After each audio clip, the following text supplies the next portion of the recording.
먼저 사도는 우리가 그리스도 예수 안에서 선한 일을 위하여 하나님 안에서 지으심을 받았다, 이렇게 말씀을 합니다. 바로 이들이 그리스도 예수 안에서 창세전에 택하심을 입은 자들입니다. 하나님께서 바로 이들을 은혜로 택하시고 또 은혜 안에서 이들을 새로운 존재로 창조하셔서 이제 믿음으로 하나님께 영광을 돌리는 그런 존재들로 삼아 주셨다는 것입니다. 그래서 오늘 사도는 이 일은 그랬습니다. 바로 이 일, 그리스도 예수 안에서 새롭게 지으심을 받은 새 창조의 피조물, 이것을 이 일이다, 이렇게 말씀하고 있고요. 바로 이 일이 하나님께서 창세 전에 예비하셨던 것이다, 이렇게 말씀했으며, 또 하나님이 예비하시고 택하시고 작정된 자들은 이제 그 가운데에서 행하게 하려 하심이다, 그랬습니다. 이들이 살아가고 행하는 모든 원리는 바로 믿음입니다.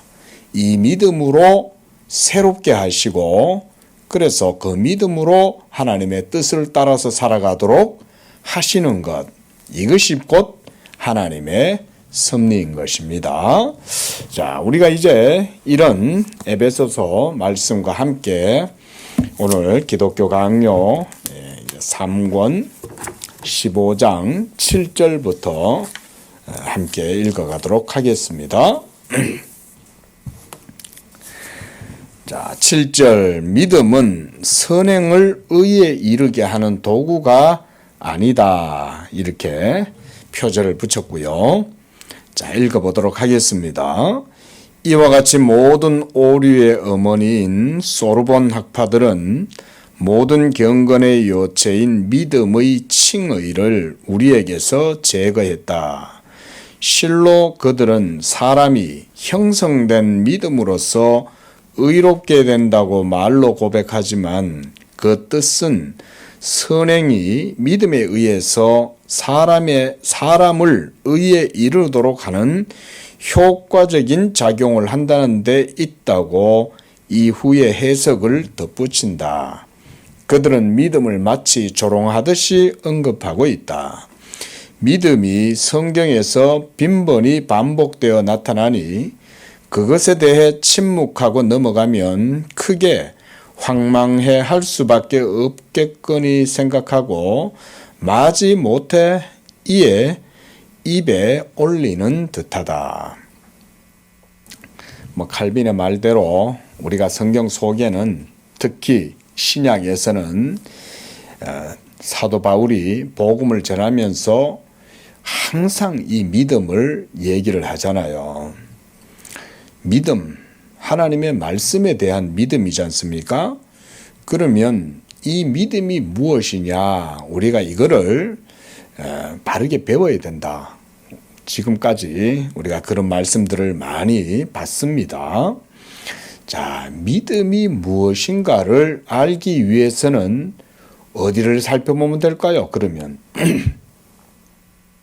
하나님의 말씀을 살펴보면 믿음이 무엇인지를 알게 되는 겁니다.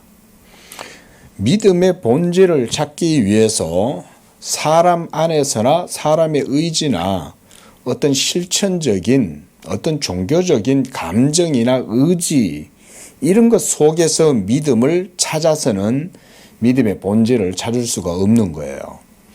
믿음이 무엇이냐라는 것을 먼저 알려면 하나님의 말씀을 알아야 믿음을 말할 수가 있습니다. 그래서 여기서도 칼빈이 말하기를 믿음이 성경에서 빈번히 반복되어 나오기 때문에 이 소르본 학파 사람들은 그들의 궤변에서 이 믿음에 대해서 거저 비껴나갈 수는 없었다, 이렇게 말하면서 믿음을 잘못 그렇게 설명을 해주고 있다는 거예요. 계속 읽어보겠습니다. 그들은 여전히 이에 만족하지 않고 선행을 찬양하면서 하나님에게서 무엇인가를 훔쳐서 사람에게 넘겨준다. 만약 선행을 하나님의 은혜의 열매로 간주한다면 그것으로 사람을 높인다고 한들 너무 효과가 미비할 것이고 심지어 그것이 공로라고 불릴 것도 없는 노릇일 것이므로 그들은 그것을 자유의지로부터 도출해 내려고 갖은 애를 쓴다. 칼빈 당시에야 이 소르본느 학파들이 이런 주장을 했지만 사실 오늘날에 보면 만연해 있습니다. 소르본 학파뿐만 아니라 18세기 낭만주의 이후에 이제 실존주의가 대두되고 전 세계에 실존주의가 거의 트렌드로 이렇게 광풍이 휘몰아쳤어요. 실존주의라는 게 뭐냐면 하나님의 섭리나 작정, 하나님의 뜻, 역사 이런 건 크게 중요하지 않아요. 그건 전혀 상관없어요. 그런 것은 전혀 고려하지 않는 게 실존주의예요. 그러니까 그저 인간 자신이 살아있고 인간이 주체고 또 그 속에서 인간 자신이 모든 것의 해석자고 또 인간 자신의 의지를 통해서 또 역사를 이루어가는 것이고 이런 식으로 모든 것의 주체는 바로 인간이다. 그게 말하자면 실존이라는 거예요. 하나님의 존재 또 하나님이 하나님 되시고 우리에게 말씀하시고 그 말씀 따라서 우리가 듣고 믿고 그래서 순종하고 살아가고 이런 거는 전혀 상관없어요. 그러니까 19세기부터 20세기 이렇게 지금까지 흘러 들어오면서 소위 서구에는 모더니즘이라는 또 실존주의 이후 모더니즘 또 포스트 모더니즘 이런 게 지금까지 휩쓸고 지나가고 이제는 종교다원주의 시대가 되고 이런 식이 된 거죠. 한 세기 만에 그렇게 바뀐 거예요, 세상이. 그런데 그들 속에도 보면 믿음에 대해서 동일하게 생각해요. 이 소르본느 학파뿐만 아니라 많은 대부분의 종교의 관념들이 기독교 외에는 모두가 다 인간의 의지를 믿음의 산물이라고 생각해요. 유일하게 믿음을 성경적으로 이해하는 것은 기독교밖에 없습니다. 칼빈이 특히 그 시대에 우리에게 이 믿음에 대한 개념을 바르게 잘 가르쳐 주었죠.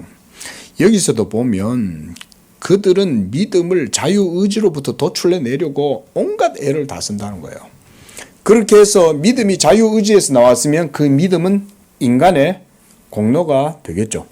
그렇죠? 결국 믿음을 공로로 삼는 거예요. 자, 인간의 믿음을 공로로 삼아요.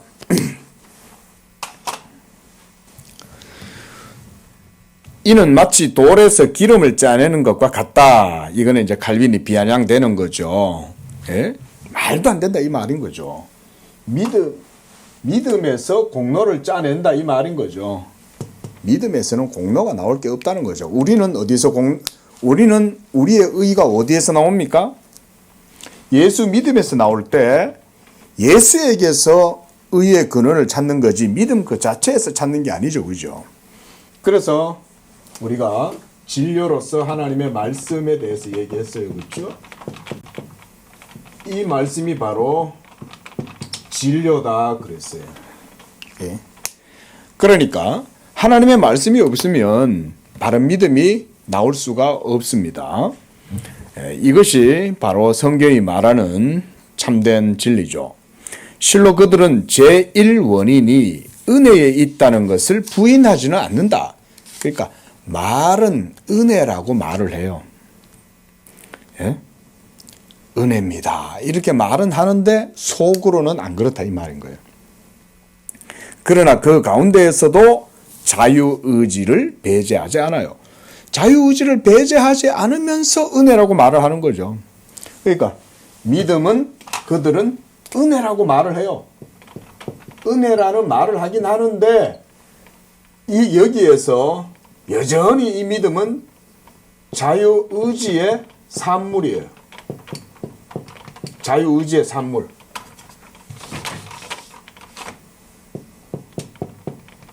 그러니까 어때요? 이 믿음에는 여전히 인간의 공로가 그 속에 있다 이렇게 되는 거죠. 인간의 자유의지에서 나온 게 믿음이니까 그렇게 되는 거죠. 믿음을 이렇게 보는 거예요. 그래서 고단 봅시다. 그 가운데 자유의지를 배제하지 않고 그것을 통하여 모든 공로가 존재한다 라고 주장한다는 거예요. 그렇죠? 결국은 공로예요. 공로. 후기 궤변론자들 뿐만 아니라 피타고라스인 롬바르도 역시 이렇게 가르친다. 그들의 피타고라스, 정신적 지주 이런 말이죠. 피타고라스가 고대에는 교주였잖아요. 교주. 그들과 비교해 본다면 당신은 롬바르두스를 건전하고 온전하다고 부를 것이다. 그러나 실로 그의 맹목성은 두드러진다. 그는 끊임없이 자기 입에서 어거스틴이죠. 이 어거스틴을 말하자면 들먹이지만 이런 말인 거죠. 어거스틴을 들먹이면서 자기를 변호하지만 정작 이 교부가 심지어 선행으로부터 떨어져 나오는 가장 작은 조각 하나도 사람에게 실어 나르지 않으려고 얼마나 많은 관심을 기울였는지에 대해서는 깨닫지 못한다. 무슨 말이냐면 어거스틴은 하나님의 절대 은혜에 대해서 얘기를 했거든요. 어거스틴이 왜 예정론을 얘기하고 은총론을 말했겠어요? 인간에게서 그 어떤 공로나 선한 의지조차도 완전히 차단시키는 거예요. 그게 어거스틴의 신학이었죠. 그런데 이 궤변론자들은 여전히 믿음을 은혜라고 말은 하긴 하는데 자유의지의 산물이고 거기에서 인간의 여전히 공로를 주장한다 이 말인 거예요. 자, 우리는 믿음은 하나님의 은혜죠. 그죠? 자, 그런 얘기를 하는 겁니다. 자, 앞서 자유의지에 대해 논했을 때 우리는 이 사안에 대해 아우구스티누스의 증언을 몇 번 인용했다. 그의 작품에는 유사한 말들이 반복해서 나온다. 예컨대 그는 우리 자신의 공로는 그거조차 하나님의 선물이므로 그랬어요. 자, 모든 선행의 터는 예수님이다. 우리가 요 앞서도 5절, 6절 계속 그런 얘기 했었죠. 그렇죠? 내가 선을 행했어요. 선을 행했을 때 우리는 하나님 앞에 뭐라고 말해야 돼요? 나는 무익한 종입니다. 내가 그 선을 행할 수 있었다면 그거조차도 하나님의 은혜입니다. 나는 아무것도 하나님 앞에 자랑할 게 없습니다. 이렇게 얘기해야 된다 그랬죠. 그게 바로 누가복음 17장에 나오는 내가 할 일을 했을 뿐이라 나는 무익한 종이다. 이렇게 고백하라는 거죠. 그게 바로 복음의 신앙이에요. 그 얘기를 어거스틴도 계속 했다는 거예요. 계속. 우리도 계속하고 칼빈도 계속하고 어거스틴도 계속하고 사도 바울도 계속 그 얘기를 하는 거예요. 네? 나의 나된 것은 오직 주의 은혜다. 나는 아무것도 아니다. 우리가 이거를 하나님의 은혜를 알면 알수록 이거 고백이 깊어져요. 심지어 어디까지 고백이 이르냐. 나는 죽고 내 안에 계신 그리스도가 계시니 그가 존귀하다. 그래서 내가 죽음으로써 내 죽음조차도 하나님 앞에서 존귀한 이유는 내가 허무하게 죽을지언정 내 안에 있는 것은 생명이니까. 그러니까 그게 귀하다. 내 죽음을 통해서 내 속에 생명이 나타나니까. 결국 나는 아무것도 아니라는 거죠. 우리가 이런 게 있잖아요.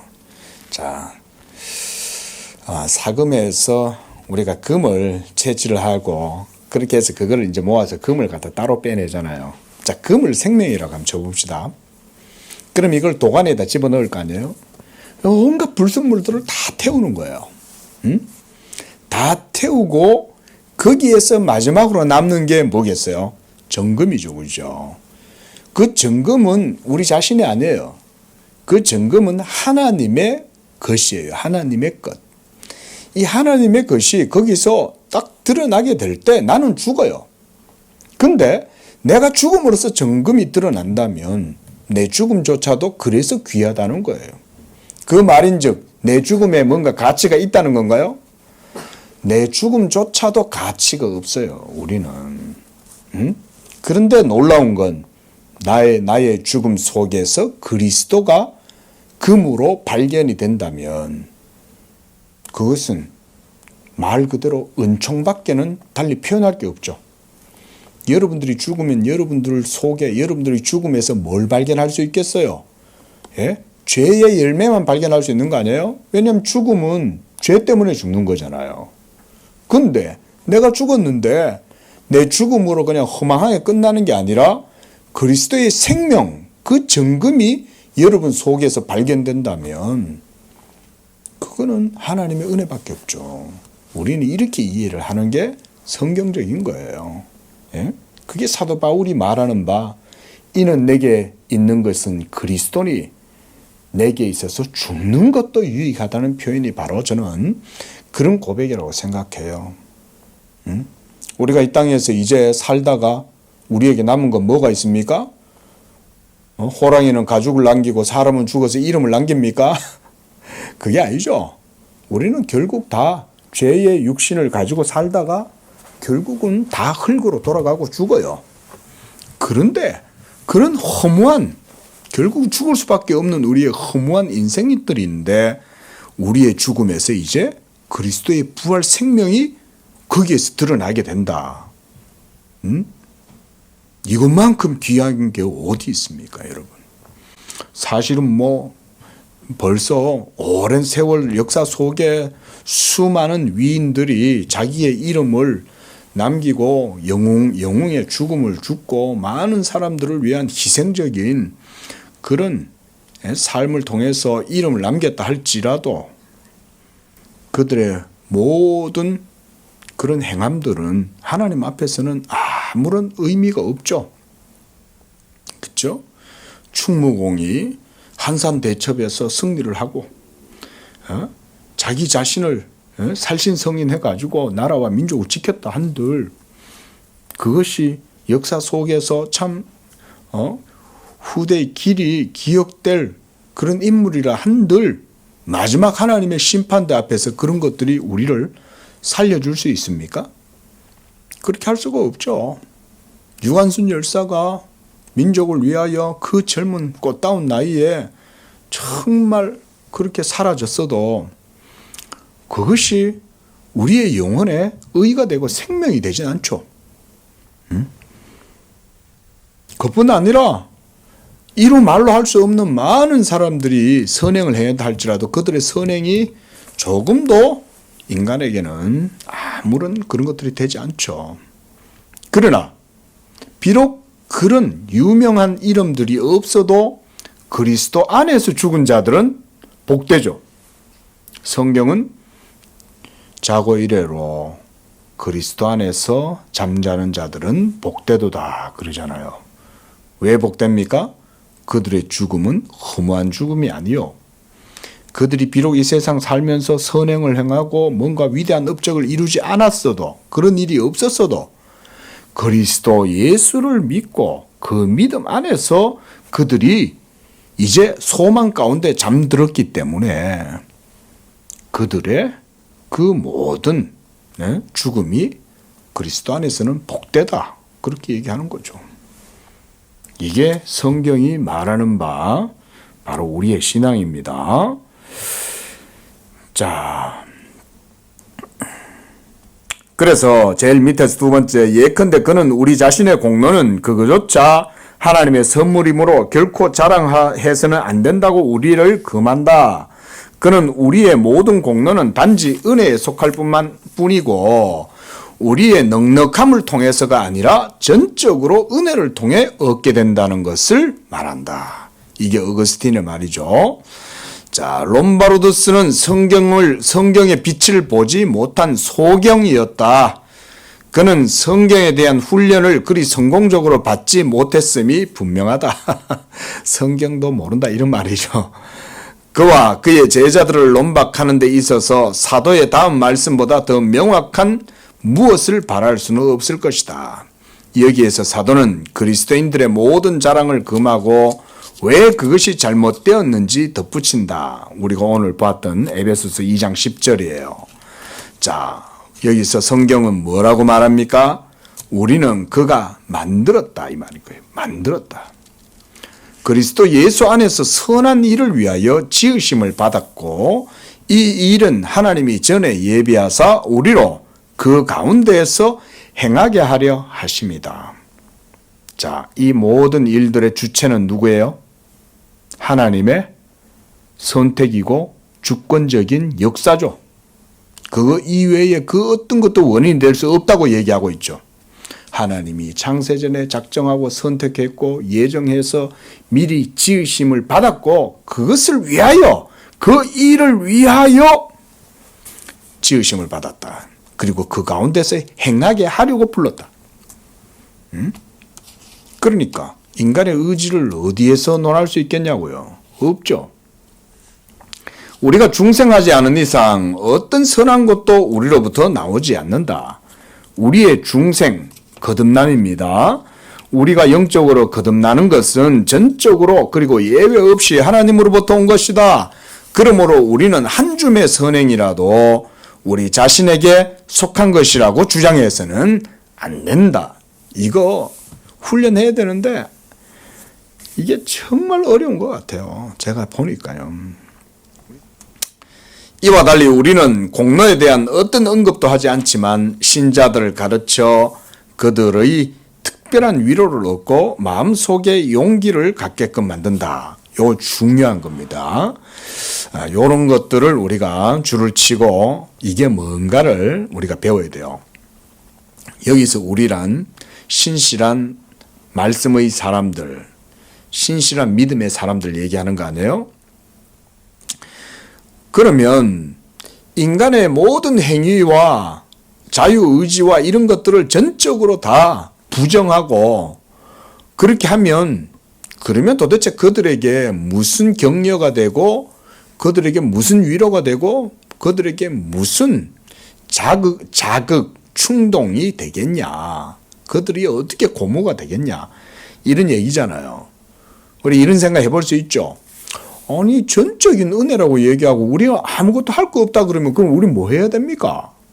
이런 어리석은 질문을 할 수밖에 없죠. 그러나 개혁신앙, 바른 성경적인 신앙은요. 특별한 위로와 마음의 용기를 갖도록 해준다는 거예요. 이런 게 중요한 거예요. 그게 뭐냐? 우리는 하나님이 신자들의 행위를 기뻐하실 것이고 의심할 나위 없이 받아들이실 것이라고 그들에게 말한다. 자, 우리가 이거 지난주부터 봤죠. 이중 은혜의 교리, 그렇죠? 우리가 예수님을 믿음으로 의롭다함을 얻을 때 우리가 그 믿음으로 또한 선한 일을 행하면 그 선한 일을 행할 수 있는 은혜조차도 하나님이 주시는 것이고 또 그 은혜로 행한 선행도 우리의 것으로 인정해 주시고 그러므로 우리는 인내함 가운데에 참고 그래서 인내로 선행을 행한다. 예? 이게 이제 이중은혜 교리죠. 그리고 하나님은 그 선행에 대해서 상을 주시는 분이다. 이렇게 말씀했어요. 왜냐하면 하나님이 신실하기 때문에 그런 거예요. 그래서 우리의 믿음이 마지막 날 하나님 앞에 섰을 때 하나님은 그 믿음을 의롭다고 인정을 해 주시기 때문에 우리의 선한 행위, 믿음으로 말씀 붙들고 인내하면서 행한 모든 선행도 하나님이 인정해 주시고 받아주시는 거예요. 그러니까 참고 선을 행하는 자들 그러잖아요. 성경은. 참는다는 말은 믿음을 견지했다 이런 말인 거예요. 예수 믿는 믿음으로 어떤 불신앙적인 어떤 사탄의 공격과 여러 가지 둘러싸여 있는 불의한 세력들에 의해서 공격당하고 조롱당하고 멸시를 받더라도 나는 예수 믿음으로 선행을 행하겠다. 여러분, 이거 정말 중요한 교훈입니다. 우리 성도님들 어떤 상황 속에서도 예수 믿음으로 여러분들이 당하는 모든 일은 하나님이 반드시 기억합니다.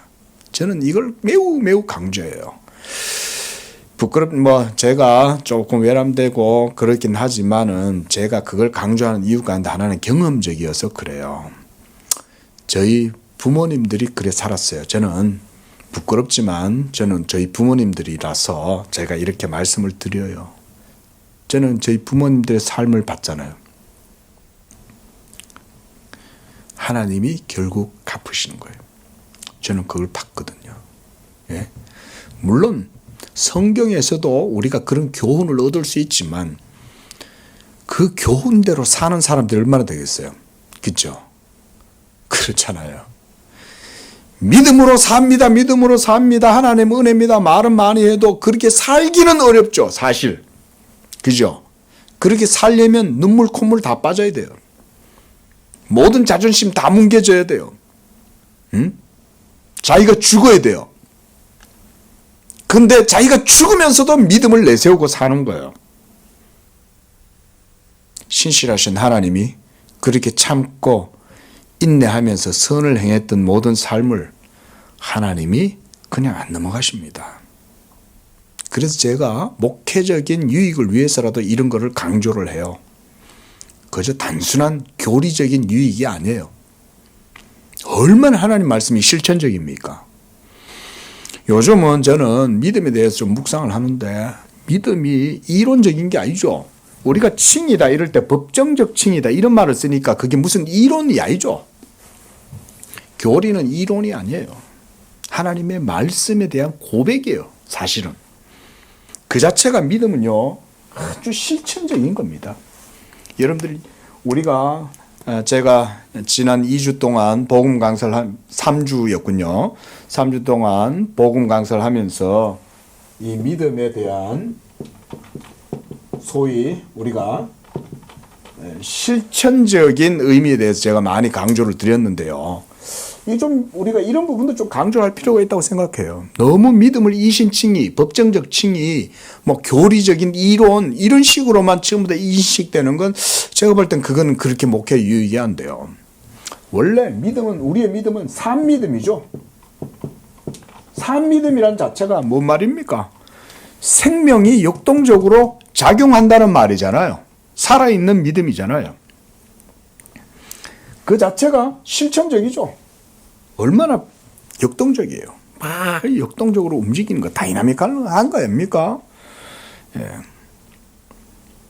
하나님의 말씀이 지금도 그렇게 역사하고 있고, 그 말씀에 대한 우리의 믿음도 산 믿음이고, 이 산 믿음을 하나님이 보증하신다는 거 아니에요? 하나님이 보증한다, 우리의 믿음을. 그래서 보증하시고 인치셨다, 이 말, 이런 것들이 모두 하나님의 신실하심을 얘기하는 거예요. 하나님이 선하시고 신실하시니까 하나님의 선하심은 또한 신실하심이죠. 하나님의 선하심과 신실하심의 보증이 우리의 믿음 가운데 있으니까. 그러니까 참고 인내하고 선을 행하는 자들은 반드시 하나님이 거기에 대해서 반드시 상급을 주시는 거예요. 우리 성도님들이 이걸 꼭 저는 기억하셨으면 좋겠어요. 자기 말씀에 합당한 믿음은 하나님이 반드시 자기의 의로우심에 따라 상을 주신다. 저는 이거 강조 많이 해요. 너무너무나 역동적이고 실천적인 우리의 믿음. 자, 넘어가겠습니다. 자, 8절. 그러므로 우리는 이 유일한 기초로부터 손가락 들어갈 만큼이라도 멀어지지 않도록 하자. 왜냐하면 기초가 바로 놓여야 지혜로운 건축가들은 그 위에 똑바르고 반듯한 건물을 지을 것이기 때문이다. 우리에게 가르침이나 권고가 필요할 때 지혜로운 건축가들은 하나님의 아들이 나타나신 것은 마귀의 일을 멸하려 하심이라 라고 하나님께로부터 난 자마다 죄를 짓지 아니하나니 라고 이방인의 뜻을 따라 행한 것은 지나간 때로 족하도다 라고 하나님의 택함 받은 백자들은 긍휼의 그릇으로 뽑혔으므로 자기를 깨끗하게 하면 귀 쓰는 그릇이 되리라 라고 일깨워 준다. 그리스도는 다음 한마디 말씀으로 이 모든 것을 단번에 모두 드러내신다. 누구든지 나를 따라오려거든 자기를 부인하고 자기 십자가를 지고 나를 따를 것이니라. 자기를 부인한 사람은 모든 악의 뿌리를 잘라버리고 더 이상 자기 자신에게 속한 것을 추구하려고 들지 않는다. 자기 십자가를 진 사람은 모든 인내와 온유로 준비되었다. 그러나 그리스도가 보이신 모범은 이것들 및 경건과 거룩함에 속한 다른 모든 의무를 아우른다. 그는 자기를 들여 죽기까지 아버지께 복종하셨다. 그는 자기 자신 전부를 하나님의 일을 완성하는 데 바치셨다. 그는 가슴 전체로 아버지의 영광을 호흡하셨다. 그는 자기의 영혼을 형제들을 위하여 바치셨다. 그는 자기 원수들을 선대하셨으며 그들을 위해서 기도하셨다. 위로가 필요한가? 다음에 놀라운 위로를 주는 말씀이 있다. 우리가 사방으로 우겨쌈을 당하여도 쌓이지 아니하며 답답한 일을 당하여도 낙심하지 아니하고 박해를 받아도 버림받지 아니하며 거꾸러뜨림을 당하여도 망하지 아니하고 항상 우리가 예수의 죽음을 몸에 짊어짐은 예수 생명이 또한 우리 몸에 나타나게 하려 함이라. 우리가 주와 함께 죽었으면 또한 함께 살 것이요 참으면 또한 함께 왕노릇할 것이요 우리는 그리스도의 고난을 본받아 그와 같아져 부활에까지 이르게 된다. 하나님이 미리 아신 자들을 또한 그 아들의 형상을 본받게 하기 위하여 미리 정하셨으니 이는 그로 많은 형제 중에서 맏아들이 되게 하려 하심이니라. 그렇기 때문에 사망이나 생명이나 현재일이나 장래일이나 우리를 그리스도 안에 있는 하나님의 사랑에서 끊을 수 없으리라. 이에 그치지 않고 모든 것이 우리의 선과 구원을 이룰 것이다. 보라, 이러하니 우리는 하나님 앞에서 사람을 행위로서 의롭다 하지 말자. 하나님께 속한 사람 하나님이 거듭나게 하사 새로운 피조물이 된 모든 사람은 죄의 나라에서 의의 나라로 옮겨간다. 이 증언으로서 그들은 자기들을 향한 부르심을 확정한다. 그리고 나무와 같이 그 열매로 판단을 받는다. 이것이 우리가 말하고자 하는 바이다. 8장에서는 앞에 7절에서 얘기했던 그 내용을 칼빈이 더욱 성경을 통해서 분명하게 이제 강조를 하고 있는 내용이고요. 자, 오늘 7절과 8절의 내용은 지난 계속 우리가 이 15장에서 봤던 내용들의 결론이라고 할 수가 있겠죠. 결국 참된 믿음의 사람들은 인내하면서 진리 가운데에서 살아가는데 어떤 차이가 있을까요? 바로 그들은 믿음이 살아있는 거죠. 살아있는 믿음의 사람들은 그 공로를 자기에게 안 돌립니다. 이게 핵심이에요. 사실은. 그 사람이 왜 자기의 믿음을 공로나 그 속에 자유의지를 주장하지 않을까요? 하나님께 대한 참된 믿음이 살아있는 믿음이 있으니까 그런 거예요. 근데 왜 이들은 믿음 속에서 믿음을 은혜라는 말로 포장은 하지만 정작 그 속에 들여다보면 자기의 자유의지를 강조하고 그 자유의지를 통해서 여전히 자기들의 공로를 찾아낼까요? 뭐 때문일까요? 그들의 믿음은 가짜 믿음이기 때문에 그런 거예요. 그렇죠? 진짜 믿음은 어떤 믿음이에요? 하나님의 말씀에서 난 믿음이 진짜 믿음이죠. 그러니까 그들의 믿음은 살아있는 믿음인 거예요. 그러니까 이 믿음 안에서 그들은 하나님의 말씀을 믿고 그리고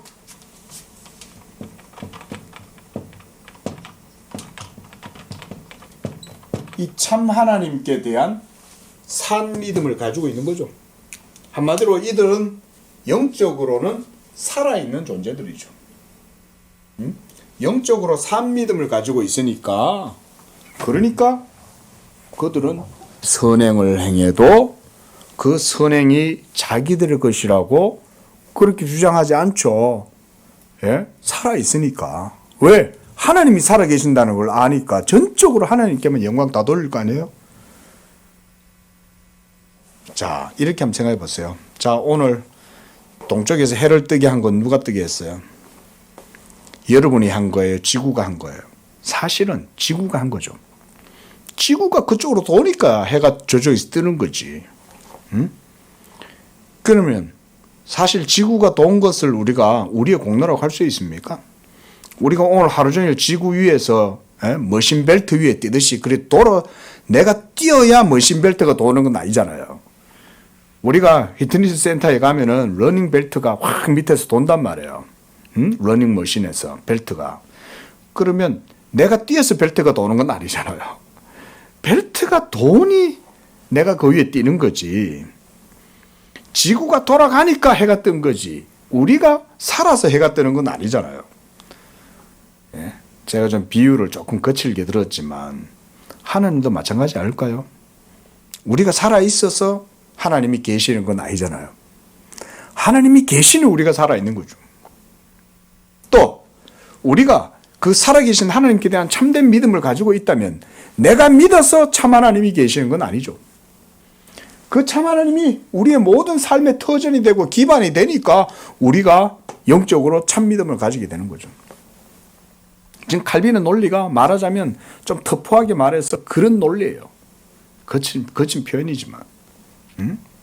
왜냐하면 이렇게 얘기를 안 하면 고상하게 설명을 하려고 그러면 사람들이 이해를 못해. 아니 내가 숨을 쉬어서 삽니까? 공기가 있어서 삽니까?